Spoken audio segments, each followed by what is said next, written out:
Light off hope অর্থাৎ আশার আলো।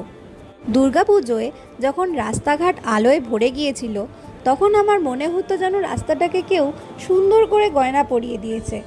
এরপর লক্ষ্মী পুজোর দিনটা ছিল মানডে। সেদিন দীর্ঘ ওয়ার্কিং আওয়ারের পর যখন বাড়ি থেকে একটু রিফ্রেশমেন্ট নিতে বেরোলাম বাইরে, রাস্তাঘাটের এই স্বাভাবিক রূপটাই যেন বড্ড মন কেমন করা লাগছিল আমার। বাড়ি ঢুকতে যাব তখনই চোখে পড়ল এই টুনি বাল্বগুলোর গোলমেলে খেলা, আর তাতেই মনটা ভরে গেল আশায়। আশা ফের মাকে অন্য রূপে পাওয়ার, পুনরায় মা আসবেন এবং আলোকসজ্জায় মুখরিত হবে চারিদিক। আর ফাইনালি আগামীকাল হলো সেই দিন।